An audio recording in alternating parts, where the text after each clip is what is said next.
Šovakar mēs iesākam lasīt grāmatu Atveidinoša dieva kustība, kas satricina Toronto un pasauli. Tēva svētība Džons Arnots, mācītais Toronto lidostas vīnedārs. Un iesākšu ar autora novēlējumu. Manai dārgajai sievai Kerolai Dievs tevi lietoja, lai mani dziedinātu un atjaunotu, tu mācīji mani mīlēt un piedot. Cilvēkiem jubilejas vīnedārda kristiešu draudzē Stratfordā, Ontario, Kanādā, kur strādāja 12 gadus, mācoties, kā sludināt un atklāt Dieva valstības principus. Cilvēkiem vīnedārda kristiešu draudzē Toronto lidostā jūs esat ieaicinājuši šo svaigo svētā gara plūsmu un ar aizrautību un mīlestību esat uzņēmušiet atbildību kalpot tautām. Un neturat neko par savu, bet jums Toronto svētība nebūtu iespējama. Kristiešiem, mācītājiem un līderiem, kas ceļojuši uz Toronto, lai saņemtu vairāk žēlastības dzīvē. Un tāpēc meistara rokas pieskāriena ir atraduši atspirdzinājumu, dziedinājumu un atjaunotni.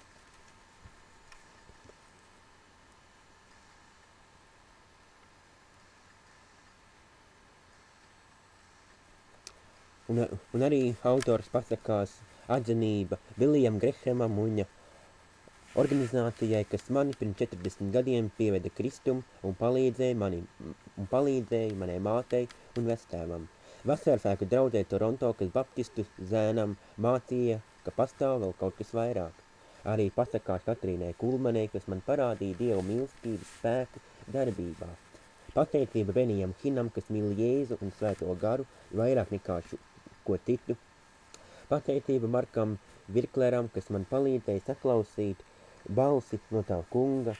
Pateicība Džonam un Paulai Sanfordiem, kas evaņģelizēja manu sirdi. Pateicība Džonam Vinberam, kas mācīja, ka pat es varu būt vadīts no Svētā gara. Pateicība Klaudijam Frenzonam, kas lūdza par mani un iedvesmoja ticībā un spēkā. Pateicība Rendijam Clarkam, kas atveda lielas svētības uz Toronto. Pateicība kristiešiem visā pasaulē, kas ir nemitīgi lūguši par atmodu. Pateicība Kristīnai Viljamsai, kas manus manuskriptus padarīja vērā ņemamus. Pateicība mūsu kungam Jēzum Kristum, kas ir mans glābējs un draugs, kas man stāv tuvāk, klāt kā brālis. Pateicība svētajam garam, kas paliek uzticīgs pat tad, kad pat esmu neuzticīgs. Pateicība Dievam tēvam, kas saskaņā ar viņa gudrību un mīlestību ir visu to izplānojis un mums devis tēva svētību. Grāmatas priekšvārds. 1994. gada janvāra mēnesī kādā Toronto kristiešu draudze, kas sauc sevi par vīnedārzu, piedzīvoja atmodu. Šī mazā nabadzīgā draudze turēja savu sapulci svētā mantu noliktavā Toronto lidlauka malā. Šīs draudzes gana vārds ir Džons Arnots, un tagad viņa vārds ir pazīstams visā pasaulē.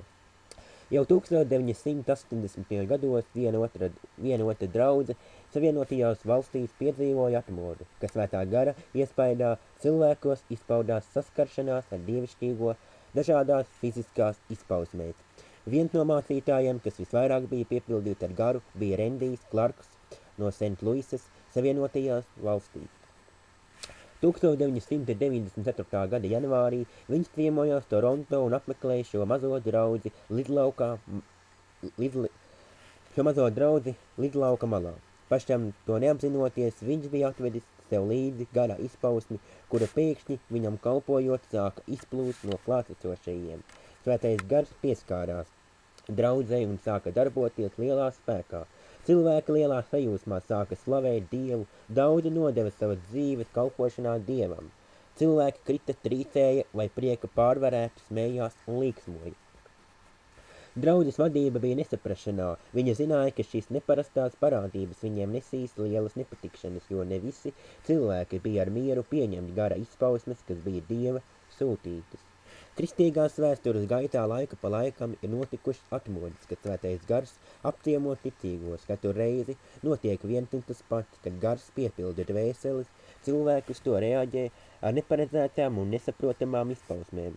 Viņu reakcija ir tāda pati kā Bībelē, aprakstītajā vasarsvētku notikumā, ka tanī dienā Svētais Gars izlēja savas dāvanas par apustuļiem un viņa mācekļiem. Viņš nāca redzamā veidā, ugunsmēlis virs katra klātsošā, kā arī bija jūtams un dzirdams stiprs vējš.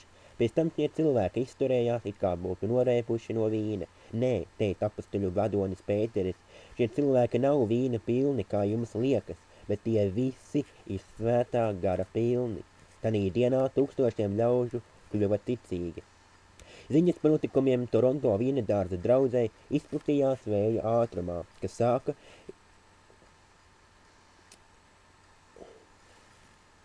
Ziņas par notikumiem Toronto vīnedārza draudzei izplatījās vēja ātrumā. Mazā baznīca pēkšņi vairs nespēja uzņemt visus cilvēkus, kas sāka ierasties no tuvienes un tālienes. Draudze pārsēlās uz plašākām telpām, turpat pie lidlauka, lai spētu uzņemt tūkstošiem ciemiņu. Kopš tā laika sapulces notiek katru vakaru un norit apmēram šādā secībā. Vispirms notiek enerģiska dieva slavēšana, dziedāšana orķestra pavadībā notiek turpat vai veselu stundu, tad tiek izsatītas lūkšanas un cilvēki sniedz liecības. Pēc tam nāk gara mācība un beigās ir laiks kalpošanai, kas visai bieži ievelkas līdz pusnaktī. Cilvēki patietīgi gaida savu kārtu, līdz pienāk kalpotāji, aprunājas par katra vajadzībām un uzliekot rokas, lūdz svētajā garā. Tas ir mēlējis par šo personu.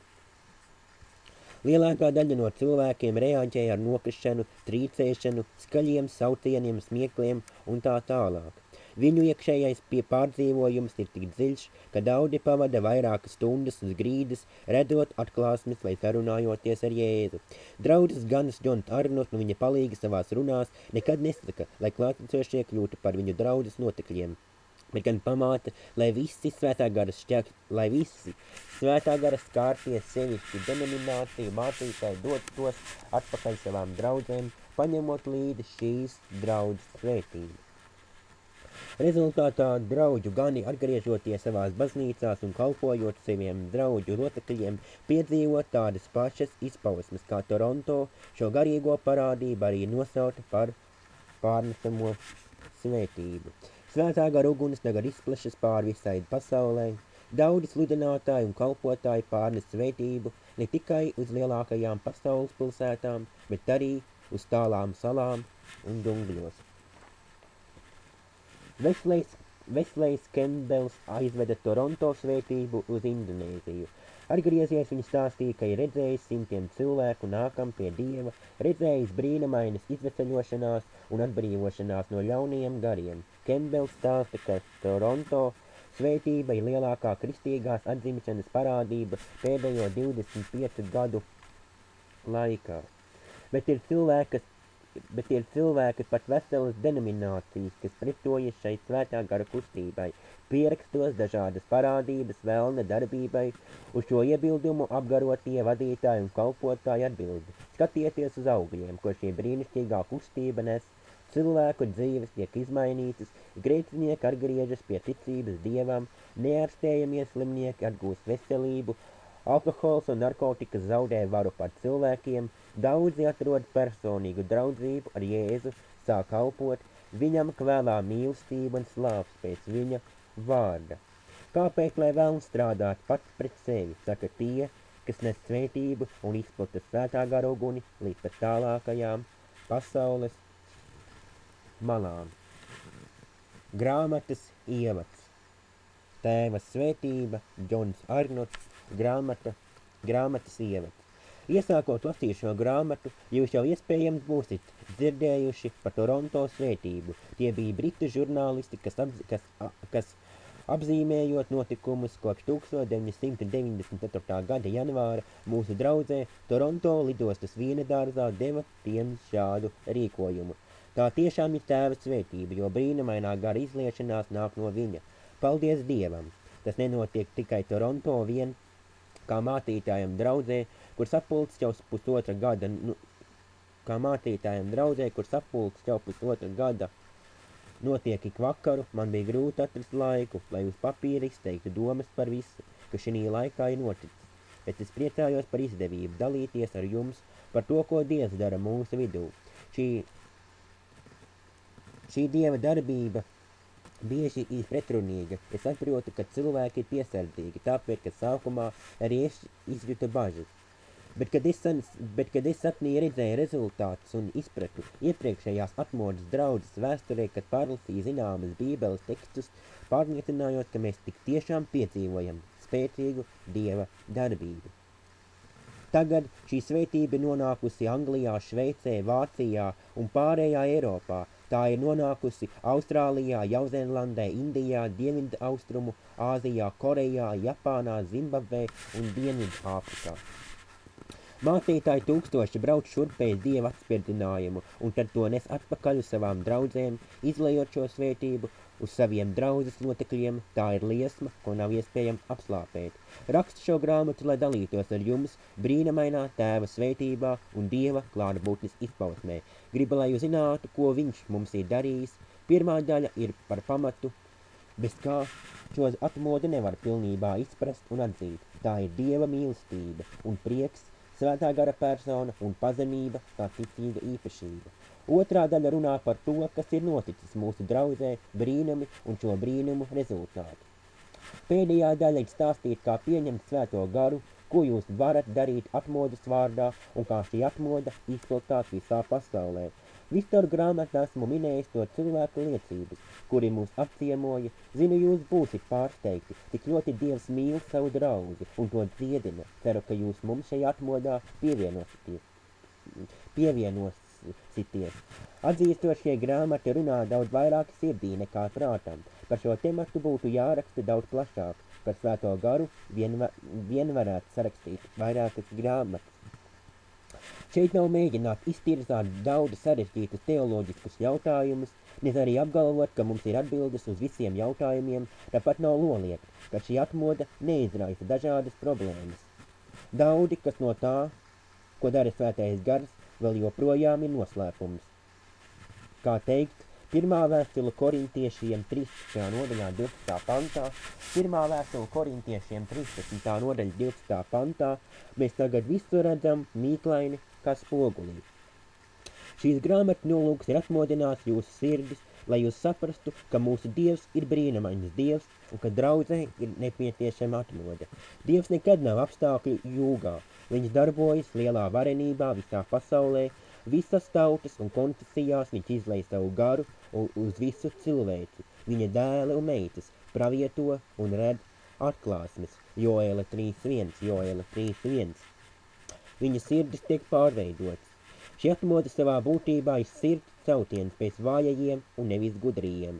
Tas ir sauciens izslāpušajiem nākt un dzert, no dzīvības avotiem pieņemt to, kas ir saprotams bērniem.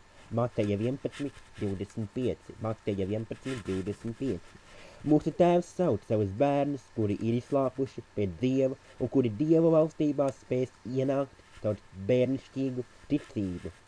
Mateja 18.4-6. Mateja 18.4-6. Viņi saņems Tēva apsolīto svētību. Apostoļu darbi 1.4. Apostoļu darbi 1.4. Šis ir gudro jaunavu laiks, kad tām jāpērk eļļa no tiem, kam tā jau piedera. Mateja 25. nodaļa. Mateja 25. nodaļa. Ticiet piepildīti.